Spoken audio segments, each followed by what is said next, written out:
أنفسنا ومن سيئات أعمالنا من يهده الله فلا مضل له ومن يضلله فلا هادي له ونشهد أن لا إله إلا الله وحده لا شريك له ونشهد أن سيدنا ومولانا محمدا عبده ورسوله أرسله بالحق بشيرا ونذيرا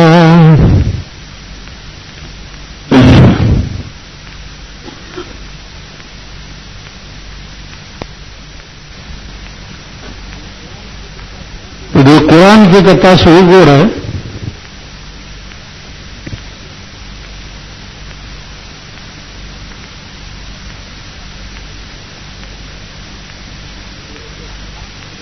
سورۃ رحمان کی آیات تے يسأله من في السماوات والأرض كل يوم هو في شأن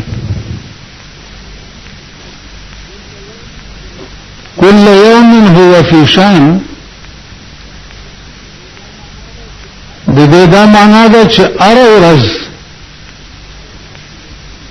دا اللہ پہ یومی شان کی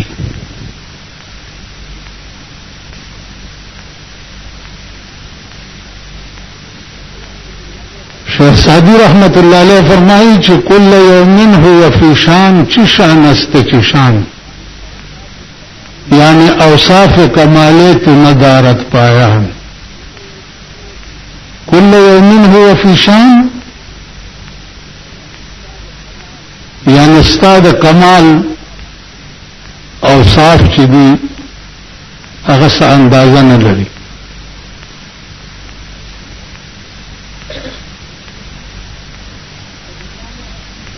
نو عزیزانو عرض می داو چې هر ورځ د الله نوې شان هر ورځ دا اللہ نوے کاری ورځ تیرا په یو خیال کې شپه تیرا په بل خیال کې سحر چرا پاسې بل خیال درته جوړي کولی شي کنه تا ته هیڅ معلومات نشتا هیڅ علم درته نشتا ما سره به بیګاله سکیږي ما سره به سباله سکیږي ما سره به ملت پس سکیږي اس پته دا ټول اختیارات او ارادي چې دي دا صرف او صرف د پروردگار عالم په لاس کې دي دا د بنده په لاس کې دي نو اللہ پاک کا کمزور ہے رویشی کمزور ہے نو اللہ نن په پاکستان کې وګوره څومره غټ غټ ایرانی ویلي دي د خلاصولو درکې لګي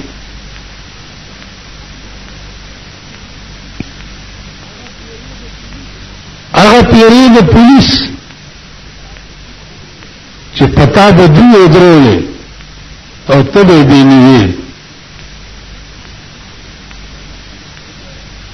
هغه خلق وګوره نن هغه پیری د پولیس په هغوی ولاړې دي او هغه پولیس هغوی نیولي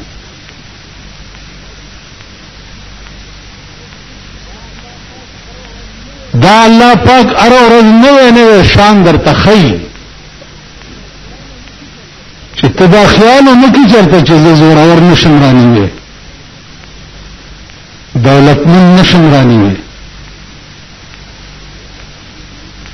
یو دوه کسان نیولي دي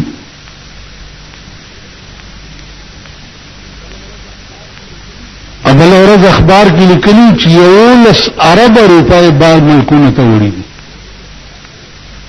11 ارب روپۍ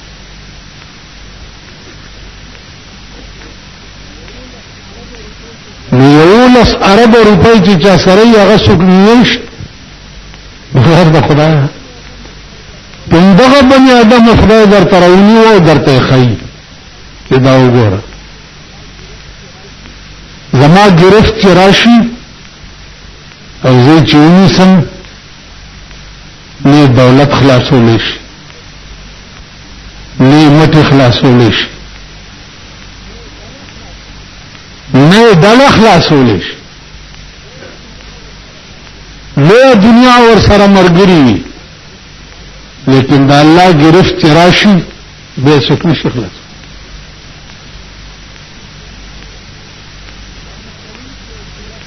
قرآن کریم کی یہ صورت تے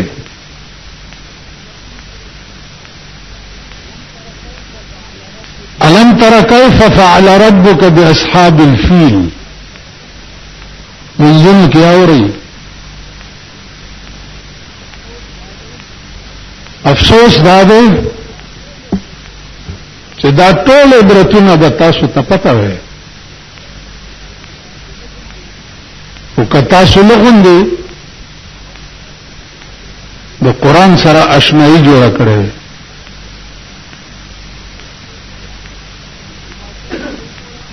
په دې جماعتونو کې وګوره اکثر امامان چې دي هغه لوی علما دي په محله کې چری چام دا مطالبه نه کړه مولانا صاحب ماسختن مون ټول ازګاریو او دا د خدای قرآن مون ته پڑھاو کا چې دې کې په 23 کاله کې خدای پاک رسول الله صلی الله علیه وسلم ته ویلي دا مطالبه چا مونږ یا دې جماعتونو کې تاسو وګورئ کله دا تبلیغ والا پسې روزه راشي اعلان شي چې کې نه څه دین به بیانېږي نو کوم سره چې ګوري کړه چته یو د جماعت باروزي هغه ته مورمړي پلارمړي یو د سلور کا سکینی او نور ته د اختر د سپینګری نه د دې تخبه د چرګ مرز راوړي دا ته تخت پرون تاسو کته ما یې زده صحت می ٹھیک نه دی افسوس دا دی چې چرته پسې روزه لار شم او یو سړی پاسېدو او د خبدل ته ون چې راویني سي او په دې جماعت کې دا غل امتیاز د سپېګمون راو بس ولې زه تکافر کوم در تکافر ښکارو ولې تخت مرګ له او کله کله کوتک نوم کار غستل پکاري ا دې یو قادیانی او د سنی جګړه وا دا قادیانانو چې باس کې خواغه ډېر تکړه دي نو چې هغه سنی ډېر تنگ کړو او بیا نه پوهېدو مخکې نو ټوپای لرې کړو دا غاړې ته ځان جوړ کو ولته نه سمېږي الا بتکریتن چې داس چې په دې پوهه په ډغره ووالو او دا ویني کرامات کې ولسوا ول بس پر شو ما قادیانی ورته بس نو باندې سره کله نه پوهېږي الا بتکریتن زه په بلډګر کې امام ما یو سړی ورځ نيسته شو او شور واچولو بل ورځ نيسته شو ول داسې چې راشونی شوی چې راشونی شوی بل هوټل شوی کنه ته صدا افلاطون هي زما کار دی وجنون راغلی ته نه کې موږ په جماعت کې نه راونی وو په نته په خاطر دغه د جماعت د کړکۍ نه بار ورغلو او ورپسې ورپوکو دار په تلته وو خاطر هغه ورځ تر مرګ پر بیا جماعت ترانه وي داسې خبيثه د جماعت کې پرې خپل نه دی پکار جماعت کې جماعت ته چرانه نه وي خدای دې خلاق کا چې هلاک شي ته به ځان مجرم تصور کې. دا د خدای عدالت دی، دا د خدای دربار دی. دا داسې چې ورته ودرېږي د دې دا معنا ده چې خدای د ټولو ګناهونو پیټنې په سر کېښود او تا ته ودرېدم معافي غواړم. نو چې دا تصور د چا ما به نورې کړتې وکړي په جومات خبره کوئ که نه؟ کړت وکړي. ته چې د مجسټریټ عدالت ته ننوځي او پیشي وي څنګه ولاړې لکه د سپي غوندې. پولیس تاڼۍ ته چې ورننوځي د تاڼېدار SHO صاحب په مخ کې ولاړې څنګه ولاړې لکه د سپي غوندې. ته د خدای کور ته راغلی دلته بدماشي کې او ځان نه د افلاطون جوړ کړی دی. نه، په دې دروازه چې راننوځي نو ته به وایې چې خدایه مجرم یم، ډېرې غلطۍ او ډېر ګناهونه مې کړي دي، معافي غواړم. په دې دروازه چې راننوځي نو غلی به یو طرف ته کېني، غلی سر به دې چټ کړی او الله سره به دې لینک لګولی او به چې خدای معافي غواړم، خدای معافي غواړم، خدای ډېر ګناهګار یم، ستا د امتحاناتو تاب نه لرم، یا الله ما د خپل امتحاناتو نه په خپل امن او امان کې ساته. دا تصور به دې وي، دا فکر به دې وي. عزیزانو ما یو واقعه یاده شوه چې د یمن یو گورنر و ابراهیم نوم یو، هغه چانه تاسو کو چې د مکی ته خلک څه لپاره دي؟ وی چالتا بیت الله شریف دی، خلک ته طواف کوي، د خدای کور دی. وسه شه دی کوټه ده ویخه په یمن کې ډېر مزیدار او خسته کوټه جوړ کړه او په ټول یمن کې اعلان وکړو چې کعبه مې دلته جوړ کړه، نن نه بعد به د یمن سره مکی ته مزي.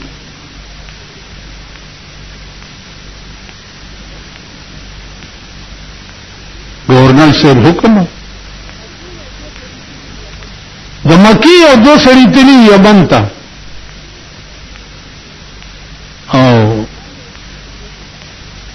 خیال یې وکړو چې دې بدبخت خو د خدای مقابله کړې ده، دې سره څه پکار د شپې ورغلي دي چې څوک پکې نه وي. نو د هغه چې دا کومه کوټه جوړه کړې وه په دې کې یو دسمات یې کړی دی، هغه د مکې سړي چې زه د خپل خدای د کعبې بدل تا نه علم، دا خدای په حکم جوړه ده او دا تا جوړه کړې ده. سار چې پته ولګېده چې د ابراهه په کعبه کې خو چا دسمات یې کړی دی.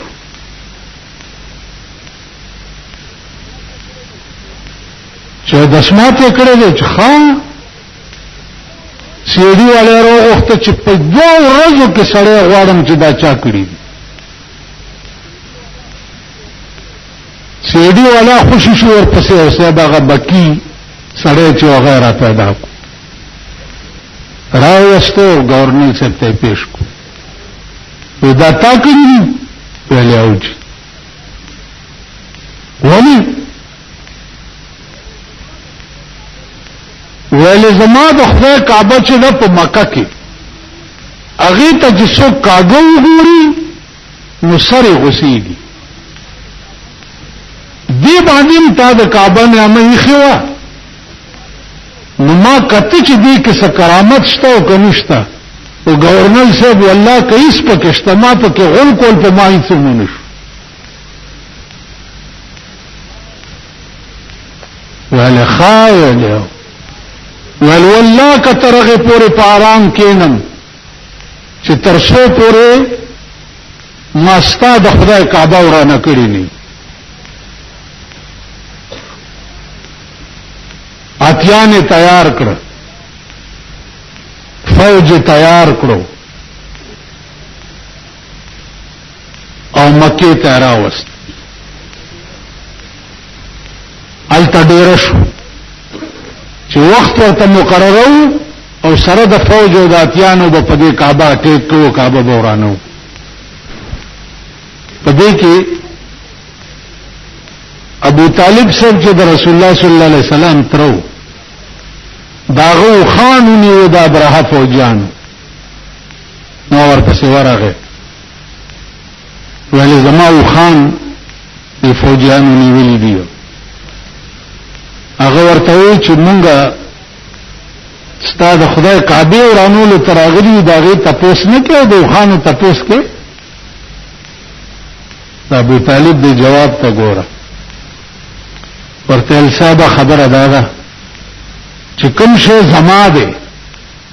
داغه تپوس زکو او چې کوم شی د خدای دی داغه تپوس به خدای کوي لما څه کار دی چې داغه تپوس کوم کعبه د خدای دی خدای به تپوس کوي او خان زماو زه تپوس تراغله ولخا ورته یو خان چې څو وخت کې ورځ معینه کړه اتیان مخ کې فوج ورپسې او اټی کې په کعبه باندې کولو اوس خدای ته ګوره کته خدای سره جازونه نشته خدای سره اټمی بمونه نشته تماشا کوه ابابیل مارغان دي اوس په یو سکند کې مارغان لاړه د خورنه دو کانی سدرې درې کانی راوغست یو په مخوکه کې او دو په دې پنجو کې او په دې اتیان او په دې فوج راغ چراله اوس قران څه الم تر کیف فعل ربک باصحاب الفیل الم تر آیت مګوري کیف فعل ربک باصحاب الفیل چې څنګه کار وکړو الله دا خاوندانو د اتیانو سره څه سره وکړو الم تر کیف فعل ربک باصحاب الفیل الم يجعل كيدهم في تذليل وارسل عليهم طيرا ابابيل ابابیل مارغان میں پراولے گل وارے وارے د دیری د گٹ کی مړکانی یو په مخوکا کې دو په پنجو کې نیولې او ابابیل مارغان ته د پاس نه بمباری شروع کړه یو کانه بچ داتی په دملا را پروته نلان دې به وته دومره غار به پکې کړو د سړی په سر به چر پروته لاندې به وته دومره غار به پکې کړو الله اکبر خدای سمي ور سره وکړه الم يجعل كيدهم في تذليل وارسل عليهم طيرا ابابيل ترميهم بحجارة من سجيل فجعلهم كعصف مأكول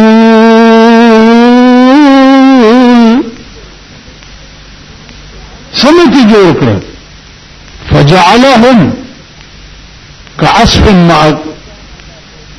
انہیں ګرځول دا اتیان او دا فوجیان داسې لکه د ساروو په خپل کې چې غیا پېمال شوی وي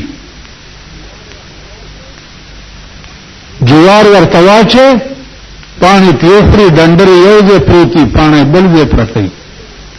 دغه څه د اتیان خپې یو ځای پرتی وي سرونه بل ځای پرتی د سړو خپې یو ځای پرتی وي سرونه بل ځای پرتی خدای پاک به څه کولی شي کنه شي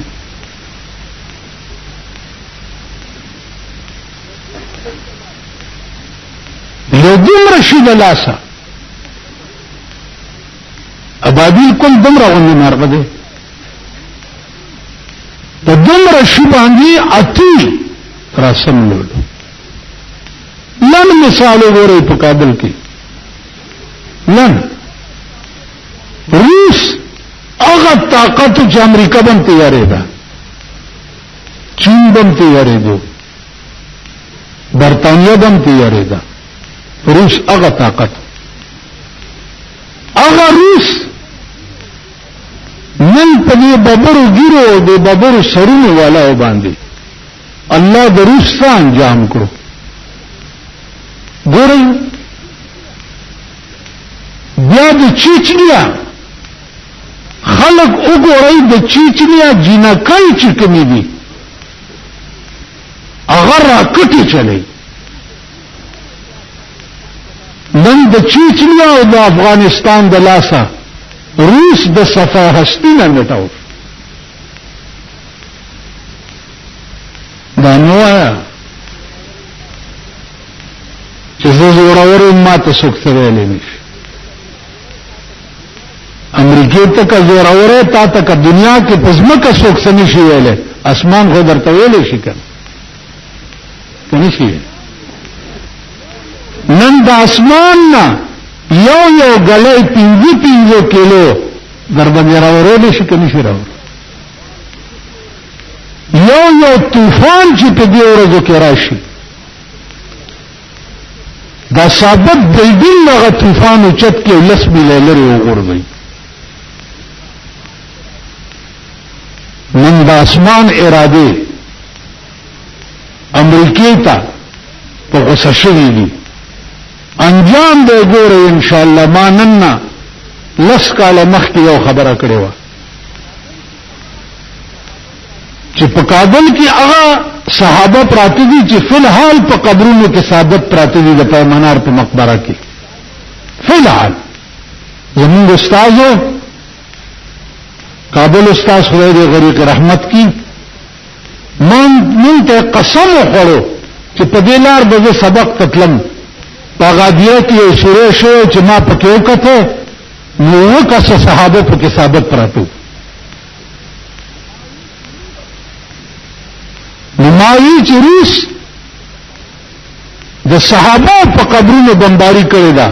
انجام به ګورئ بیا په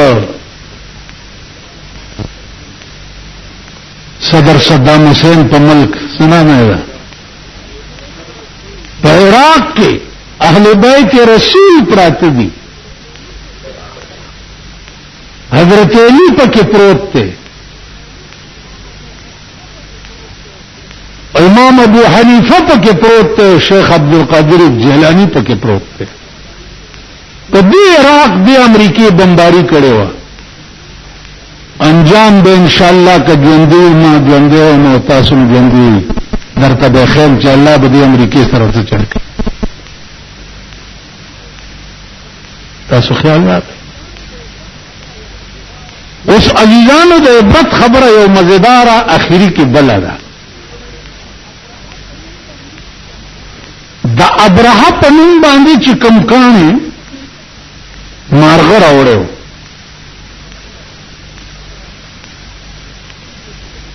هغه منډه کړو و تختیدو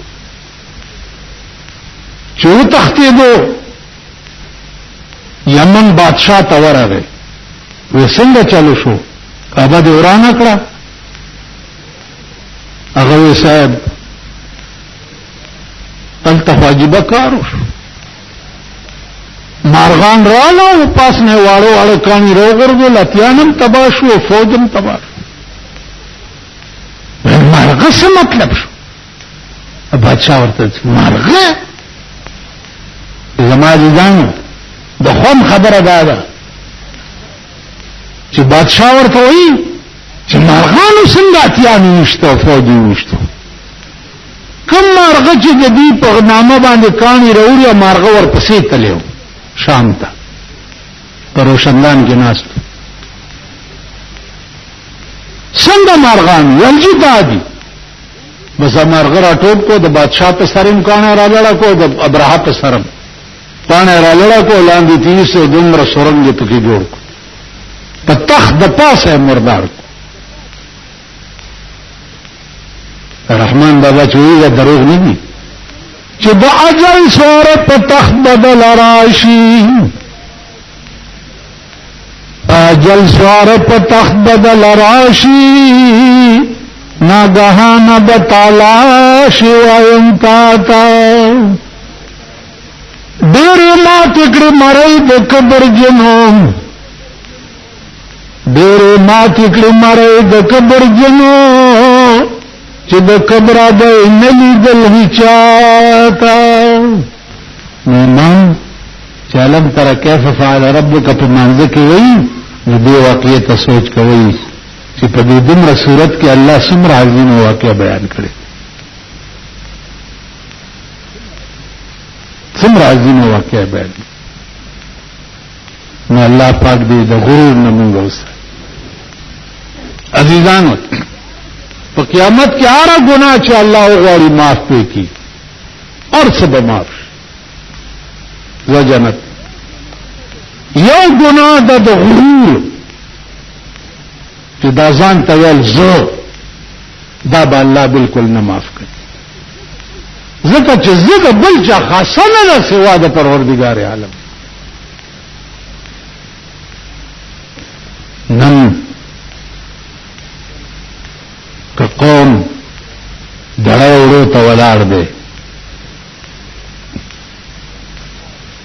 او په قطار ولاړ دی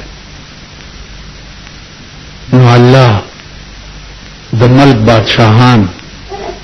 د جیلونو غسخا وړو ته نه دي کېنولي خوري نه کته یو چې فاین وړه خراب دي پلانی خراب دي پلانی خراب دي دغه خراب وړو من خدای په چا خوري ستا په پاکستان داسې بادشاہان تیر شوي دي چې د خپل ملک اوبه به نسکلي د جاپان او فرانس نه به ورته اوبه راتلي تر د دې اوبو کې دغه دي دا شګي دي اوبه به د خپل ملک نسکلي نن هغه د دې ټټای تاسو لیدلي ما لیدلي دي دوی 14 ماتي ته په ټټای کې کېږي که نه موږ خو په لاس ځان پاکو که نه کنه په بل شي ځان پاکوي موږ یا لوټه استعمالو یا اوبه استعمالو هغه چې کوم فلش کی چې د سماعت یو کې نو بٹن دباو کی اوبه لاندې نراشي دا سنبای ورته ویني نو عزیزانو گرفت د پروردگار عالم چې ده هغه په اراده باندې کیږي او په اراده کې بیا انا بکیږي چې ګناه ته وکړي ګناه دې ونکړه نو دا ګناه به لیکل کېږي نه او کله نیک کار اراده دې وکړه دا اراده دې وکړه چې زه جماعت لازم او لاره کې څه واقعیا په خشوه او ته پاتې شوې نو دا اراده د جماعت د تلو د ستا په عملنامه کې په نیکۍ کې ولیکلې دا اراده دې وکړه چې پلانې سړی نن وړو ورته نه دي ملو شوي غریب دی کور ته ورځم چې د وړو پیسې ورکم چې روټۍ ځان له راوړي او لاره کې څه واقع پېښه شوه ورنه راغی نو دا نیکي دی الله پاک لیکلی کی عزیزانو نن وګورئ ستا په دې ملک څه عذاب نازل دی خدا د دې اراده خرابې دي کنه څه عذاب په نازل دی داسې قطارونه دړه وړو ته ولاړي قطارونه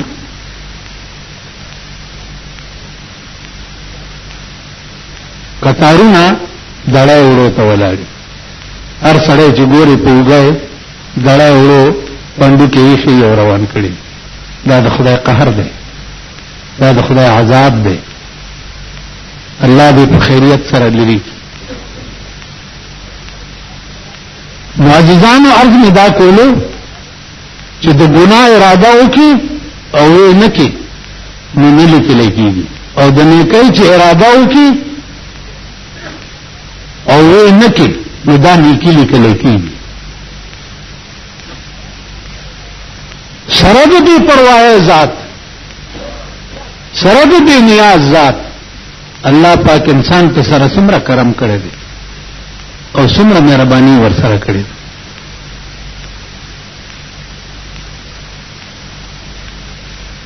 پاتې شو دا چې د قرآن خبرې ولی 1500 کاله وشو محفوظ دي. تورات ولی محفوظ نه ده، انجیل ولی محفوظ نه ده، زبور ولی محفوظ نه ده. صحائف چې ده هغه بالکل د صفحه هستی نه ولی میټاو شو، محفوظ نه ده. هغه راز داو چې صحیفه د اسمان نه چې پیغمبرانو ته نازلې دي هغه به وقتی قانون، وقتی او پیغمبر موجود دی قانون دی، پیغمبر لاړو قانون ختم شو. تورات انجیل زبور چې دا هم وقتی قانون. بیا د تورات انجیل زبور مليانو چې کوم تحریفات کړی دي تاسو وګورئ. انجیل دا آسمانی کتاب دی. د انجیل علماء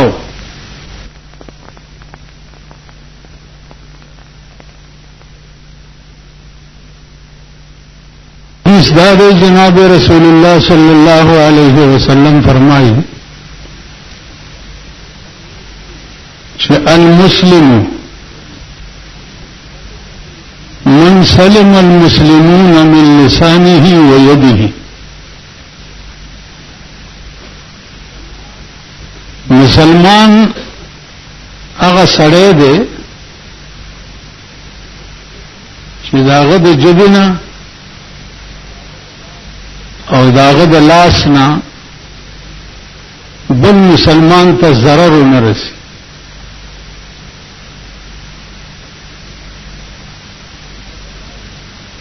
علماء لیکي چې دلته په دې حدیث کې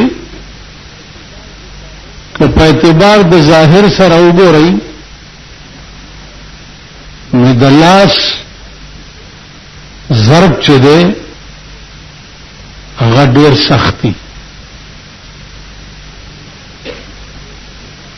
یو سړی په کوتکو وهي، یو سړی په توره وهي، یو سړی په چاقو وهي، څومره سختي. ظاهري درد چې دی هغه د لاس زیاتی او حدیث کې چې دی هغه جبه ډومبی ذکر دی او لاس رسته دی.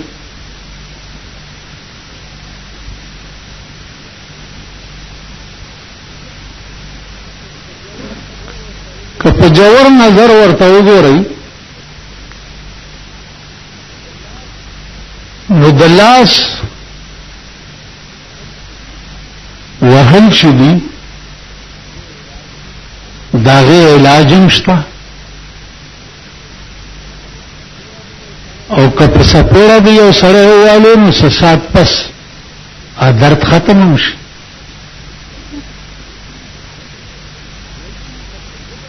لیکن که په جبه دی یو سړی ته کنزل وکړو بد رد دی وویل داسې لفظ دی ورته ووایي چې د هغه بې عزتي پې وشوه، دا زخم عمر له نه جوړېږي.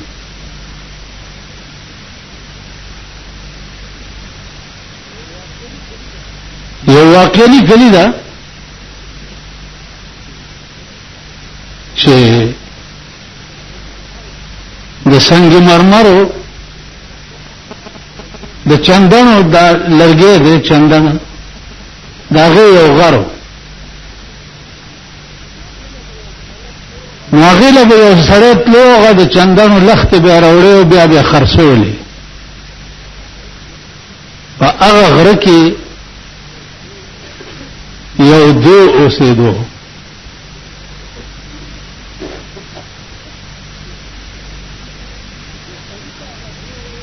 دې سړی ته هغه دی ویلې چې داسې چل دی بچا چې ستا او زما د نن ناشنایي شوه راځه لرګي وړه او خرڅوه او ما سره یو لس منټه کېنه خبرې اترې او ګپ شپ لګاوه او بیا زه خپل کار کوم چې ډېره ښه ده کال دوا پکې تیر شو دا د چندنو لختو والا بیمار شو سورج غره ته رانغی چې غره ته رانغی نو دې خیالو کو چې زما آشنا جوړي بیمار شوی دی ځکه ناراضي نو را روان شو کور ته راغی چې کور ته راغی جواب ورلېږلو چې ستا هغه غره والا دوست راغلی دی راشي دا دې چې ورغی نو دې په کټ پروت او په کټ کې ور سره کېناستو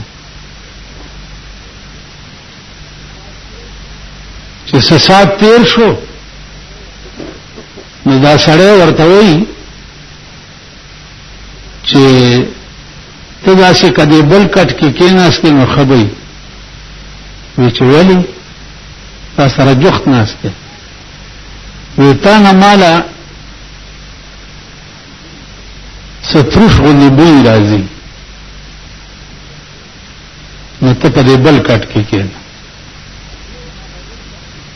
ادیو هغه بل کټ کې کېناستو چې څه سات تیر شو نو بس دې اجازه ته غوښتې ولاړو دا سړی چې څه ورځې پس جوړ شو غره ته ورغی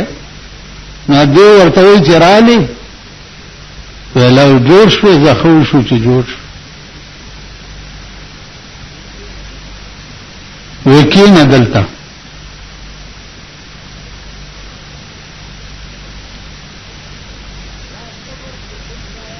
دا تبر چې کوم دا چندنو لختو پرې کولو لتا راوړی دی په دې تبر باندې ما په دې سر وواهه سړی ورته وایي ته زما دوست دی زما اشنا یې په تبر دې څنګه په سر ووه وی نه یا به ما په دې تبر په دې سر وهې او یا به دې په دې غره بندوم دې سړي زړه کې سوچ وکړو چې سبار وخت دې د مینتي کې خوراشه سمې هوا چې دا غر درته پاتې شي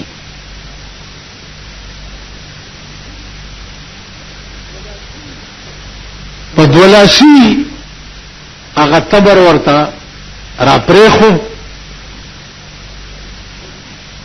او دا سر په دونی مکو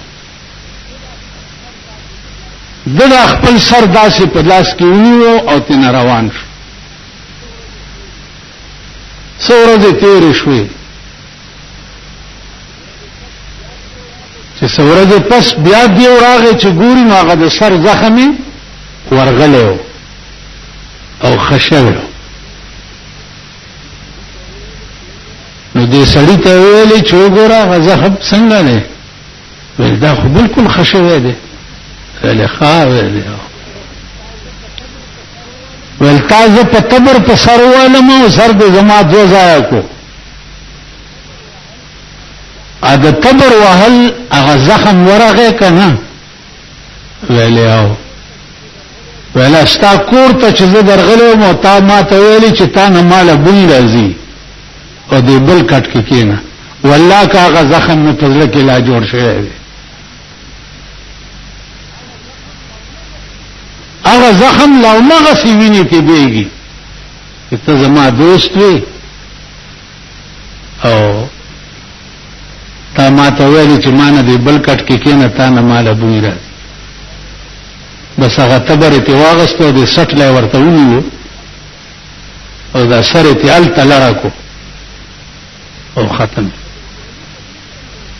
حضرت علی په دې پورې یو شعر ویلی دی چې جراحات السنام لها التیام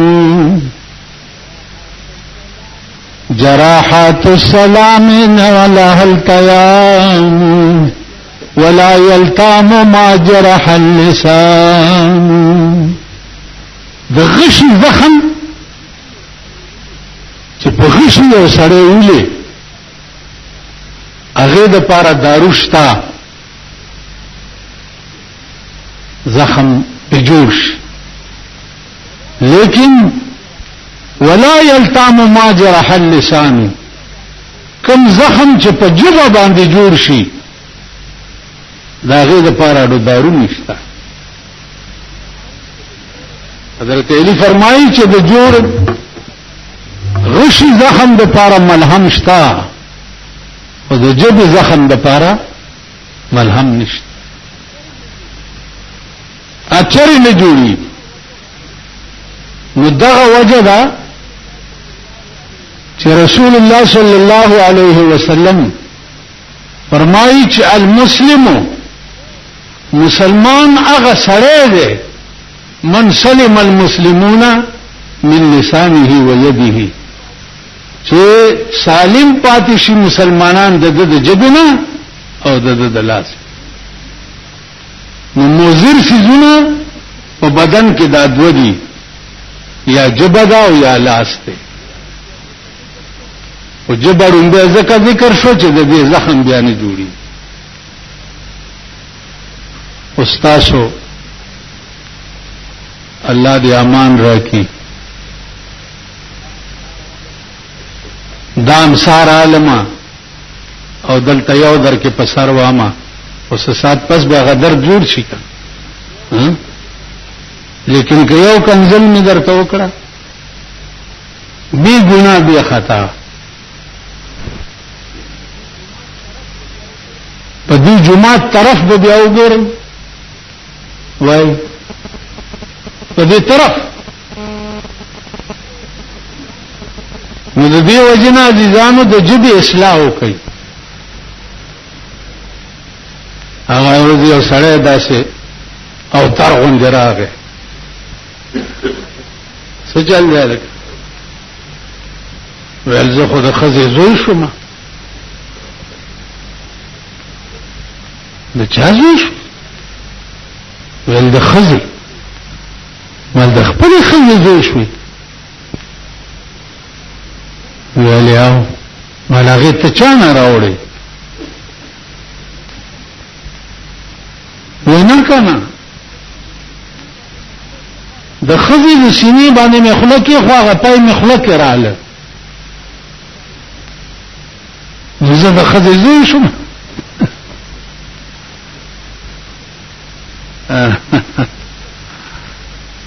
نو مالوس به څه کېږي؟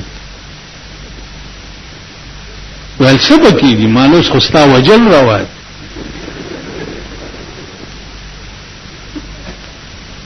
او ټلیفون ته مې داسې لاس کوم چې ورګه چې پولیس راوغواړم چې په وخت د مړ کې قانون پاس شوی دی. ویل نه یاره نیمې اسکلي مالوس ته چرته پرېږدم.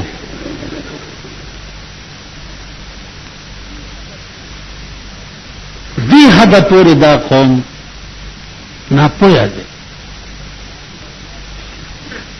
په ملا مې ولا لاس کې خو چې بچیا خبره وره د پوس کلو خپل میاد دی. دیتا مسئله د رضا وای. دونیمو کالونه مخکې چې کوم ماشوم د کومې ښځې ته وروي دا ماشوم د دې ښځې زوی شو، د دې ښځې یوه لورم په دې ماشوم بیا نه روا کېږي. مسله داسې ده. او چې لوی سړی که ښځې پی دې وسکل او که د هغې امتیازې دې وسکلې او که په دې اسم نه کېږي. دې حده پورې دا خلق بې وقوف دي، قمقل دي، ناپوهه دین نه لرې دي.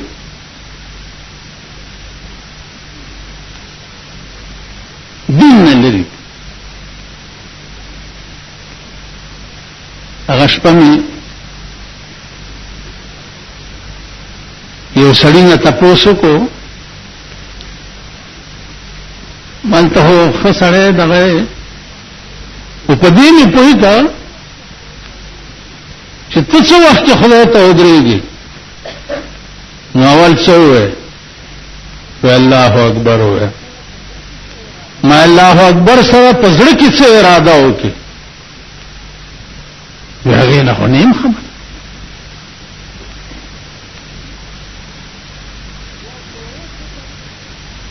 بیا شروع څه کوي سبحانك اللهم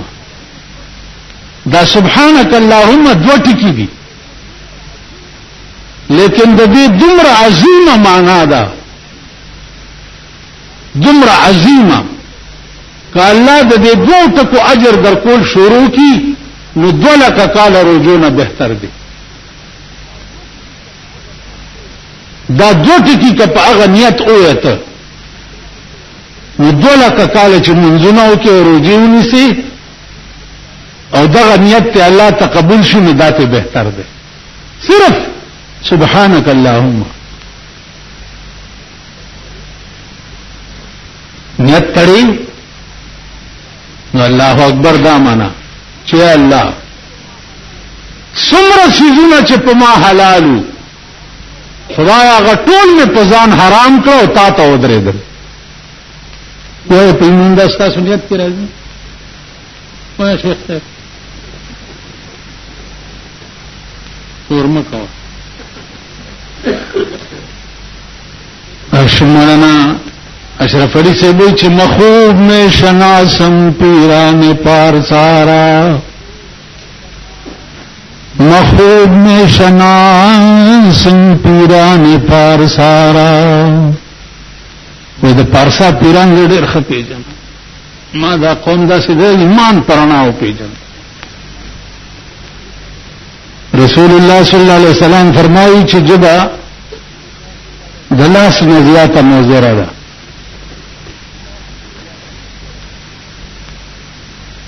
قرآن کریم کا تاسو وګورئ الله فرمایي قولوا للناس حسنا تاسو خلق سره چې خبرې کوئ نو خوږې خبرې کوئ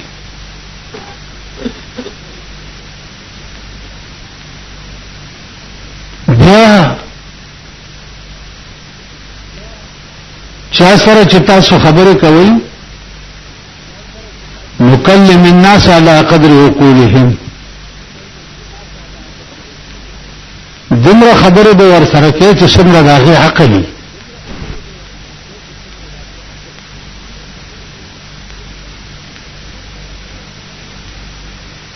هر چا سره چې تاسو خبرې کوئ نو دمره خبرې به کوئ چې څومره د هغې عقل وي ځکه چې د هغه د عقل نه بالاتر خبرې ته ور سره وکړي نو هغه له هم کار وګوري او ځان له هم کار وګوري بل دا چې مجلس کې ناست دي او د خبرو دعوت چا نه درکړي نو خبره به نه کوي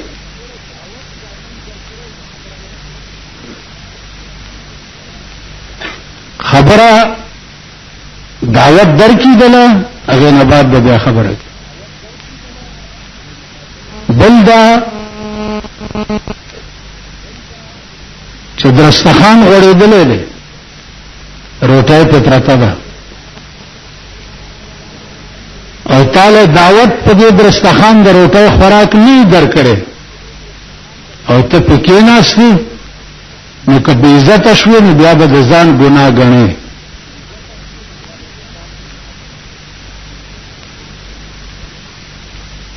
دې وجنه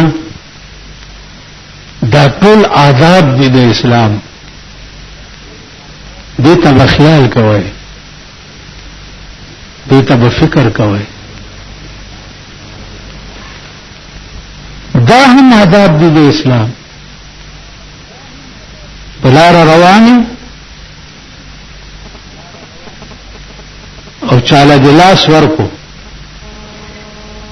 نو لاس بداسې نه کې چې دا غلاس ونیسي او بس داسې خوځې چې داغه په زړه کې ورسره درد دا لاس ورکی بس اوس ډیر خلق داسې دي چې یو لاس ورکی داسې ما نه چا پرون پوښتنه وکړه چې دا یو لاس ورکول څنګه شی دی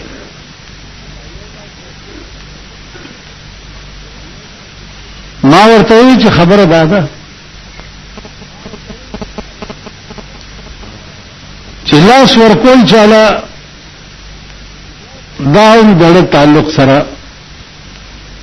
تعلق لري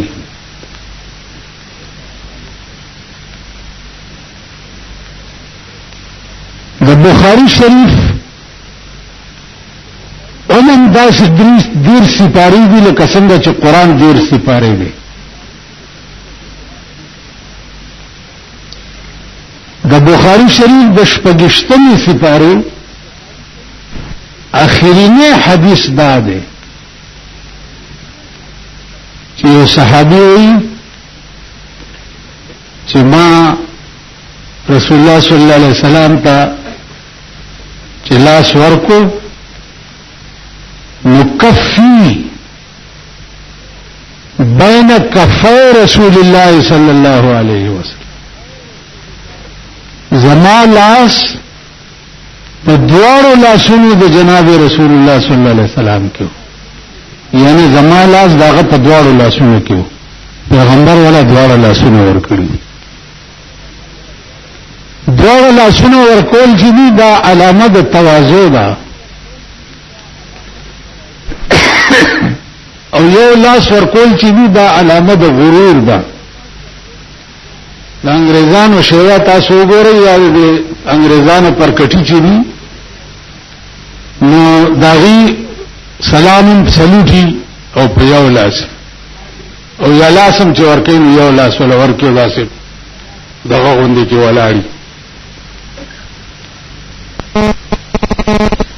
نازیزانو دا ټول آداب دي اسلامی الله دې مونږ کې پیدا کی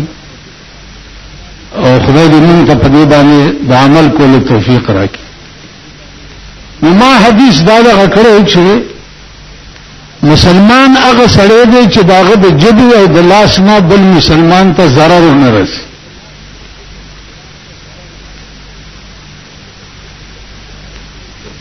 دغه بخاری شریف روایت ده چې د رسول الله صلی الله علیه وسلم عادت مبارک داو چې هغه د سحر منځ شو صحابو نه به تپوس کولو چې تاسو څه خوب لیدلې ده بیګا چې تعبیر وکړو صحابو به چې خوب لیدلې نو پیغمبر ته به بیان کړو هغه به ورته تعبیر وایي. یو ورځ رسول الله صلی الله علیه وسلم چې تاسو کو نو صحابه وي چې موږ خو بیګا صاحب څه خوب نه لیدلې. پیغمبر ورته وایي خو کې دی بیګا ما یو خوب لیدلې دی. صحابه ټول غلي شو وی چې زه پروت یم او یو دو کسا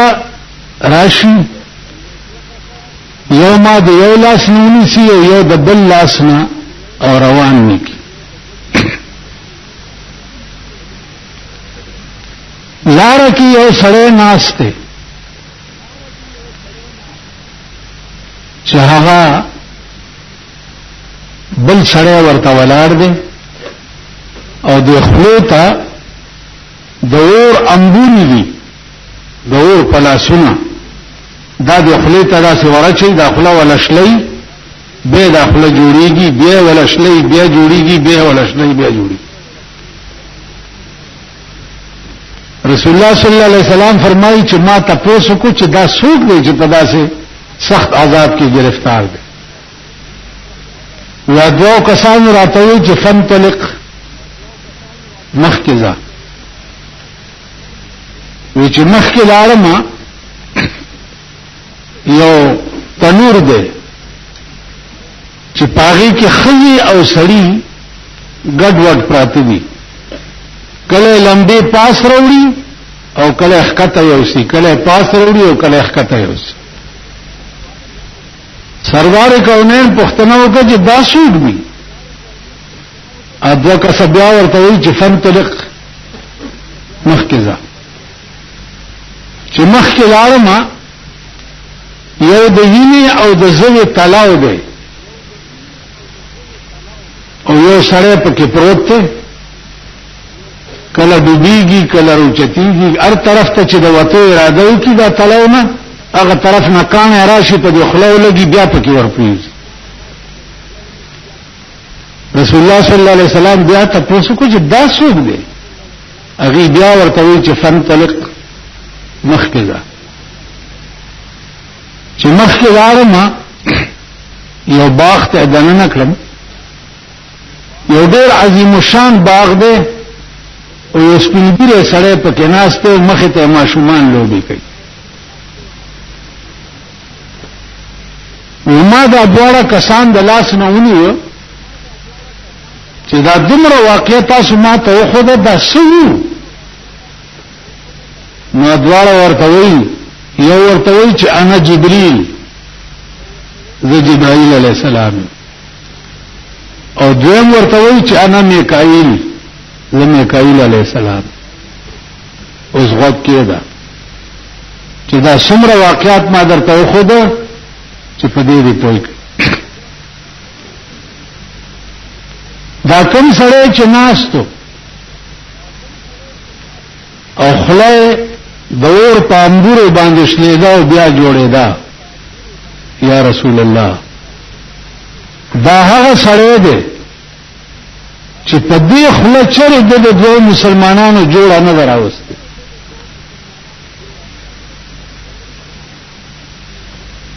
په دې خوله د چرې د مسلمان خیر نه دی غوښته. د دې زندگی په دې کې تیره ده چې په دې خوله به د دوه مسلمانان جنگول او د تماشا کول. په دې خوله د چرې د مسلمان د خیر خبره نه ده کړې. نو دغه سړی چې مړ شي نو د مرګ نه وروسته به په قبر کې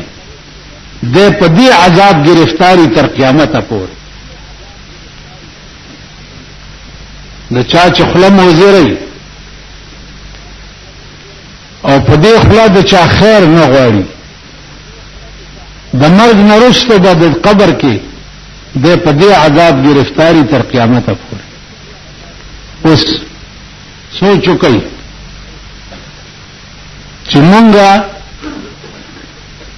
به د دې عذاب مستحق یو که نه؟ زمون کار څه دی؟ یو له غوږ نږدې کړی د شرارت خبره کړې، بل له غوږ نږدې کړی د شرارت خبره کړې،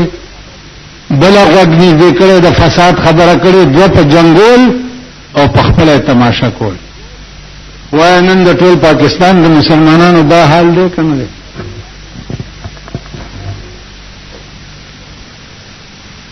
نو المسلم من سلم المسلمون من لسانه ويده.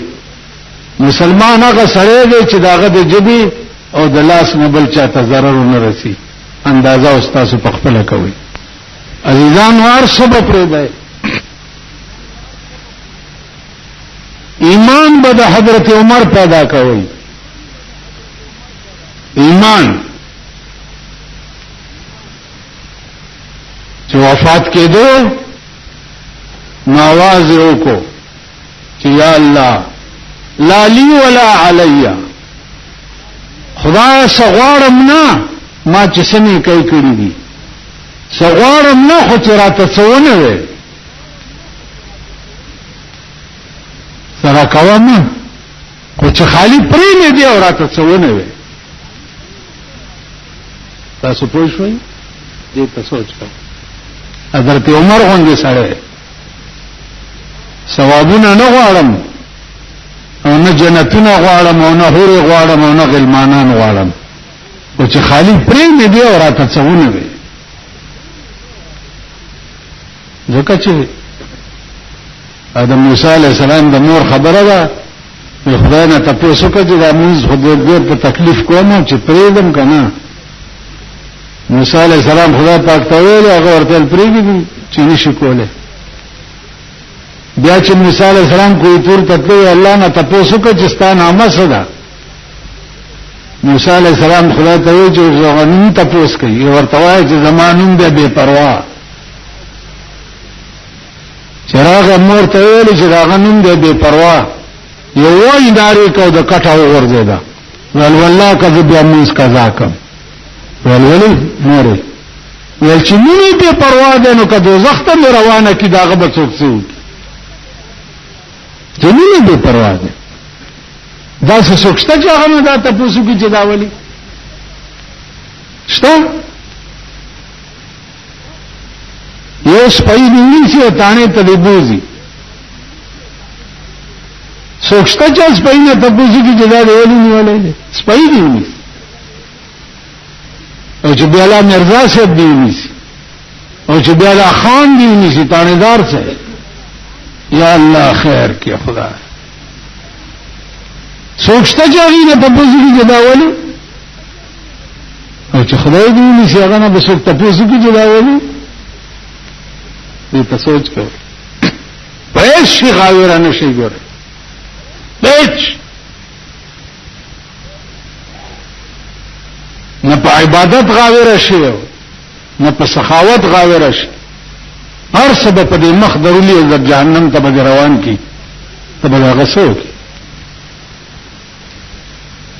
عزیزانو د جیبي zarar چې ده د مرګ نرسته بدد ده حال پیغمبر ته بیا تاسو کې چې دا تنور کې خځه او سړی ګډ وډ پراته وي یا رسول الله داغه سړی دی چې خپل خزه دی او پردو سړو خزه پسې وګرځیدل او دا خزه هغه خزه دی چې خپل خاوندان یو او پردو سړو پسې وګرځیدي نو دا سړی او دا خزه چې مړ شي تر مرګ پورې به دی قبر د اور تنوري